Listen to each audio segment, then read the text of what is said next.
Before we move on with the chapter, I would request all of you to please subscribe the channel, like the video and hit the bell icon.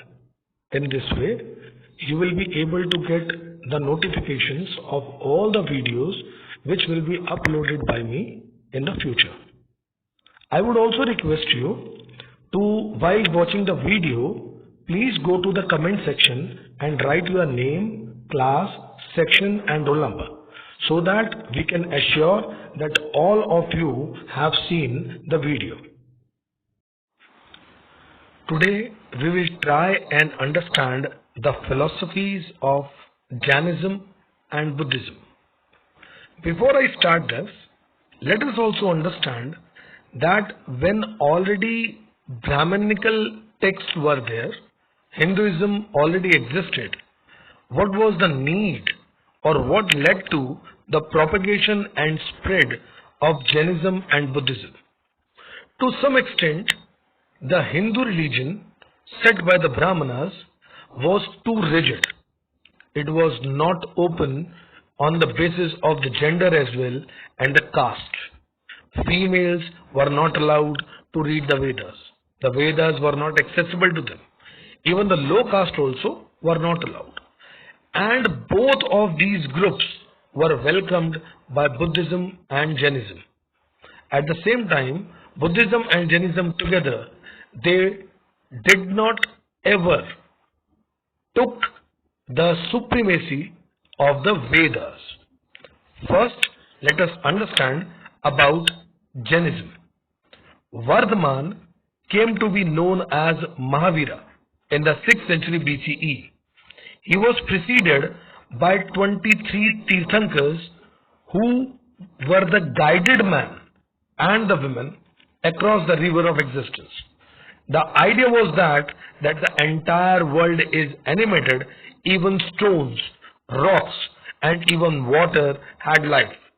Non-injury to the living beings was the central idea to the Jaina philosophy, which in the normal terms we call ahimsa, which was even followed by Gandhiji throughout his life. The cycle of birth and rebirth is shaped through karmas. Asceticism and penance required to free from the cycle of karma and can be achieved by renouncing the world. Monastic existence was considered necessary for salvation. The Jainas monks had to take the 5 vows. They were supposed to abstain from killing, abstain from stealing, abstain from lying, observe celibacy, abstain from possessing property.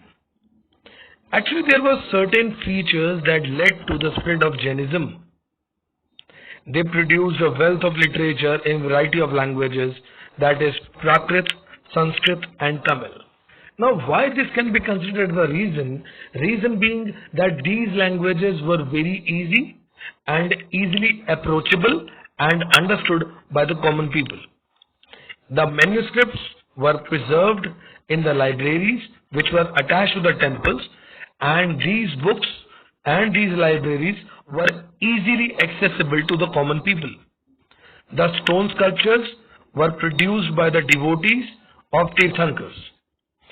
There are a lot of scriptures and sculptures recovered from the sites throughout the subcontinent which tell that the Jainism had spread to a great extent. Now, Buddhism. One of the most influential teachers of the time was the Buddha. His message was spread through Central Asia to China, Korea and Japan, and through Sri Lanka, Myanmar, Thailand and Indonesia. Buddha's teachings were reconstructed by carefully editing, translating and analyzing the Buddhist text. It was tried to reconstruct the details of his life through hagiographies. I hope everybody know what hagiographies are. These are the biographies of the religious saints. Buddha's name was Siddhartha at birth, son of a chief of Sakya clan. His father wanted him to be a great king. Even the prophecy was made at his birth that he would be the king who would deliver salvation to all. He was always kept in the palace, but once he saw a sick, an old man, and a dead man, and he realized the mortality of the human. Then he also saw a mendicant who had found peace. Siddhartha explored bodily mortification but later meditated to get enlightenment. He taught about Dhamma. His teachings were reconstructed from Sutta Pitaka. In some of the stories, he showed his miraculous powers, while in some others, he persuaded others through the logics. As one of the lady whose young son died, and he tried to persuade her that everybody had to die one day. The Buddhist philosophy says the world is transient and constantly changing. The world is soulless and nothing is eternal. By following the path of moderation between severe penance and self-indulgence, human can rise above worldly troubles. That means you can consider Buddhism somewhere in between to the worldly pleasures and Jainism, because Jainism talks about asceticism and extreme penance. Whether God existed or not was irrelevant. Buddha considered social world as the creation of human rather than divine origin. Individual effort was expected to transform the social relations. To escape the cycle of rebirth and attain self-realization and nirvana, individual agency and righteous actions were needed. He told to be lamp to yourself and work out your own liberation was his last message. Now this brings us to the end of today's teaching. I hope that you must have understood all the taught topics well.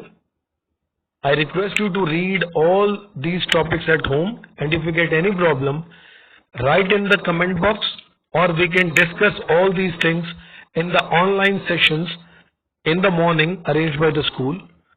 I request you to like the video and write your complete information in the comment box. Thank you.